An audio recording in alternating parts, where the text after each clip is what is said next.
hand over to Jamil, Razzaque and Maccel Obejero. Thanks, Michelle. Hi, my name is Max Obejero with PPMI. I have been a clinical research nurse just this year with OPDC, and this is... I'm Jamil, I'm one of the research practitioners at OPDC. So for today we are presenting some information with PPMI, which is the Parkinson's Progression Markers Initiative funded by the Michael J. Fox Organization, and some with Discovery as they go hand in hand. So for the first one, PPMI, Parkinson's Progression Markers Initiative, is a study that is observational and that started in 2011, but then the present study we have started 2021 is ongoing on the first phase of the study, which is going to be the first 5 years into the study, and the next phase would then be year 6 into 13.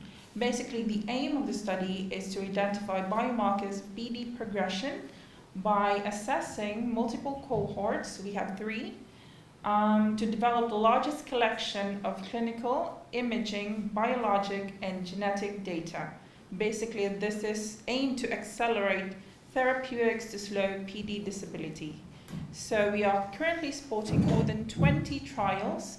Basically, observation means that we are gathering data. Discovery and PPMI work the same way, as in we ask all of you participants for us to be able to take what you are able to give us, your time, your effort, your samples, and we gather that to present to you guys in the previous samples that we have had. So PPMI and Discovery basically, PPMI consists of 1,845 participants for now, and the arms we have are Parkinson's disease, we have prodromal, and healthy controls. Basically for prodromals, we have REM sleep behavior disorder patients, which is basically acting out your dreams.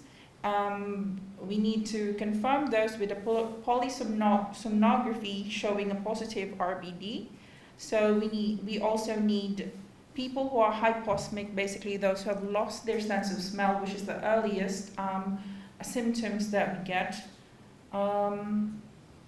We also are recruiting relatives of PD patients and those with specific genetic mutations of PD that have been confirmed with the genetic test from their GP or other commercial DNA tests.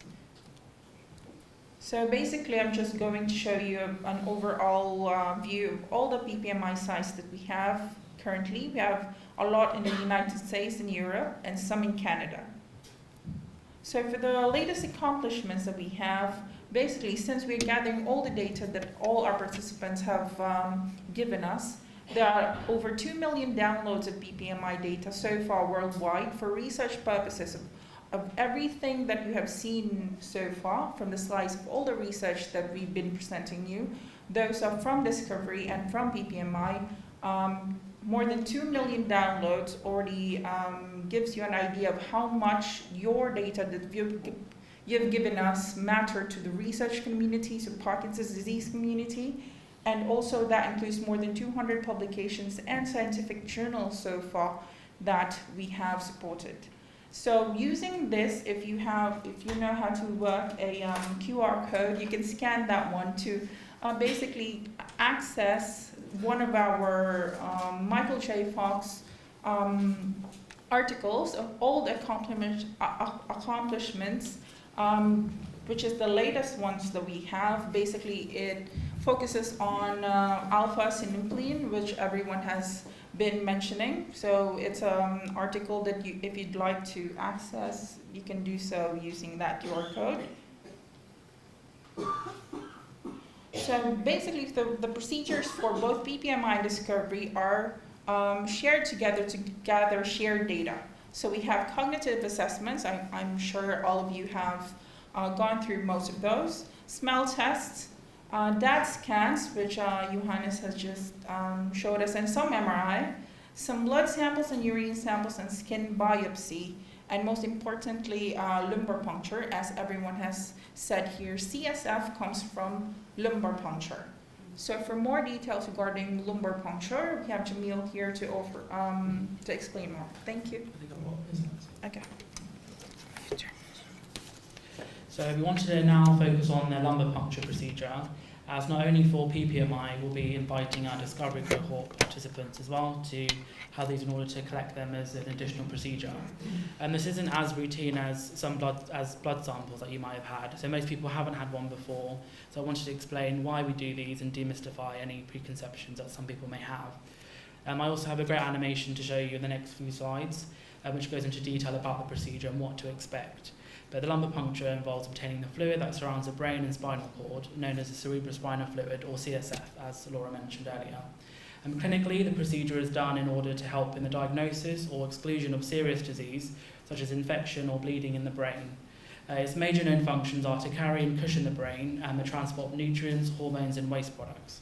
CSF is also an essential part of the biomarker development efforts, as you've all heard, the majority of research into brain diseases. And as brain biopsies are not possible, CSF is the best proxy to generate insight into ongoing disease processes. So whilst brain imaging, for example, can show us what has occurred, CSF shows us exactly what is occurring going on in the brain at the time of collection. So investigators analysed the data from PPMI's first phase, where 683 participants from 23 sites internationally were enrolled in the study. CSF was collected at baseline in approximately 98% of all participants, of which 23% of participants reported an adverse event. 68% of all adverse events were mild, whilst 5.6% weren't classified as severe. The most common adverse event was a post-lumbar puncture headache, which was reported in 13% of all of the participants that had a lumbar puncture, followed by lower back pain in 6.5% of people. Both occurred more commonly in healthy controls compared to participants with Parkinson's, and the factor associated with higher incidence of adverse events across the cohorts included female gender, younger age, and the use of needles with a larger diameter. Encouragingly, the researchers also reported that adverse events largely did not impact compliance with future LPs. The overall analysis showed that lumbar punctures were safe and feasible in participants with Parkinson's and can be routinely utilised in clinical trials. And a recent breakthrough published using CSF from the PPMI cohort, as Laura Parker mentioned earlier, the seed amplification assay. This was a breakthrough which represents the largest analysis so far of the assay in CSF for the biochemical diagnosis of Parkinson's. So if we move on to lumbar punctures in OPDC, we completed over 120 lumbar punctures so far. There was a similar number of adverse events reported locally, which reflected those in PPMI's analysis, with around 5% reporting a headache. There were 2 reported cases of severe headaches, one of which resolved within 7 days, and another that did require an overnight stay in hospital for fluids and monitoring. However, this was resolved by rest, fluid, and just taking over-the-counter medication. Sometimes a procedure known as an epidural blood patch is done when the headache lasts longer for a week, and this involves an individual's own blood being injected into the site of the lumbar puncture to close and stop the leak of the CSF. However, this hasn't been done we haven't needed this. So now I'm going to show you a video from PPMI, which is a nice illustration of the lumbar puncture and why it's important.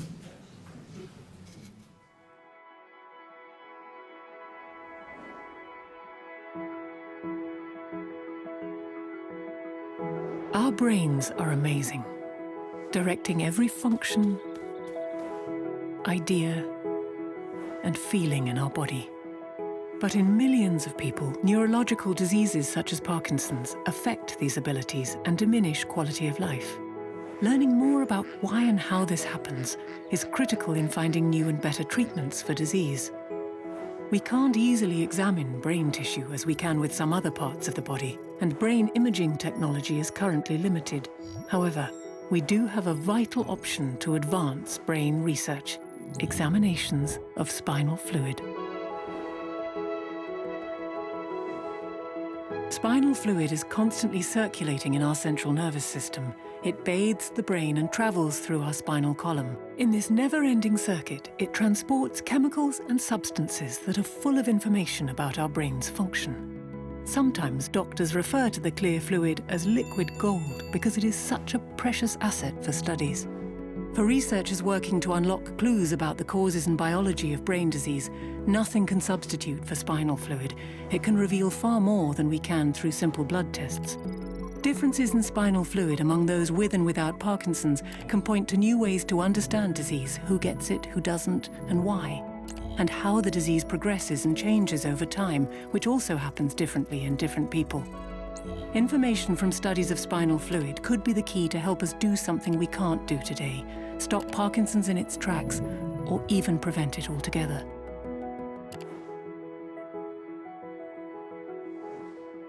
As part of the PPMI study, you will undergo one of the most common medical procedures.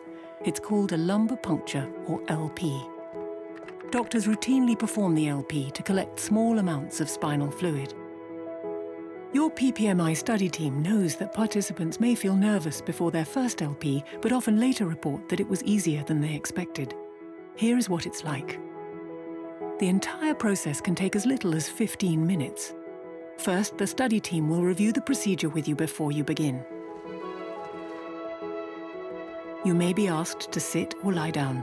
The doctor will disinfect your lower back and inject a local anesthetic to numb the skin. For most people, this is the only sting.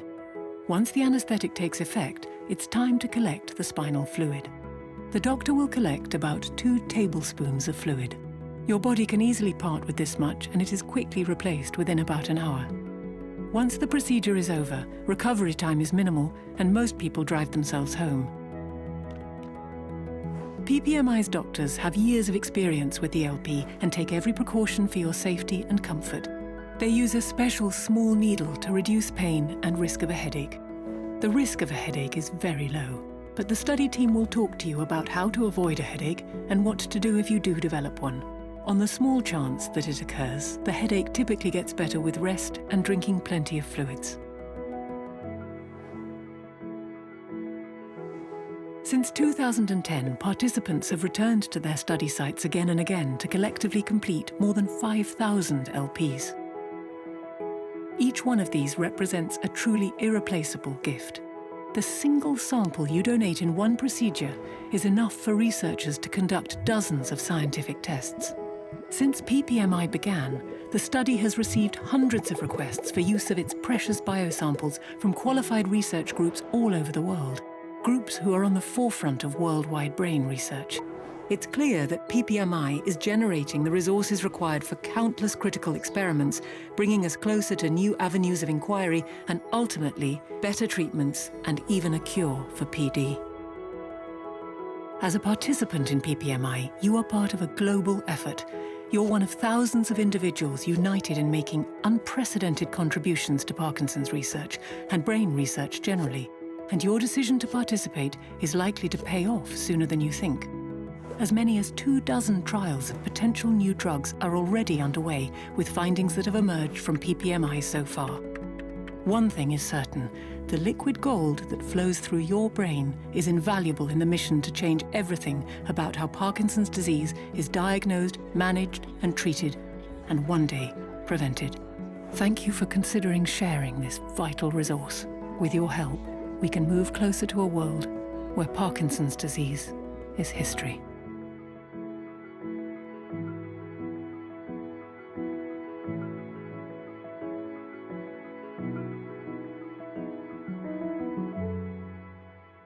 Now we're going to hear from some participants who have had the lumbar puncture. The first one is going to be a video we recorded with a control participant. So if you could just start by telling us about why you signed up to this research study. I don't suffer from Parkinson's, and nor does anybody in my family that's a blood relative, but my uncle in America, by marriage, died of Parkinson's, or as a complication from Parkinson's, a few years ago. I was very close to him, visited him often, and he was a marvellous man. So when I got the opportunity, as a result of emails about Michael J. Fox, I discovered this research was happening. I was surprised because I thought it was all being handled out of the USA. But when I selected, I was interested in participating in the UK. The Oxford option came up. So I very happily agreed to take part. And what were your first thoughts about all of the procedures involved? I was a little bit taken aback with how much I would need to do. But actually, the guys in the hospital made it very easy. I didn't realise I'd get all my expenses covered, so that was a bonus. The thought of a lumbar puncture did frighten me initially, I'll be honest, because whenever you hear the word puncture, it's not normally a good thing. I think of tyres being punctured and lungs being punctured. But actually the lumbar puncture itself was painless, surprisingly painless. I had a local anaesthetic.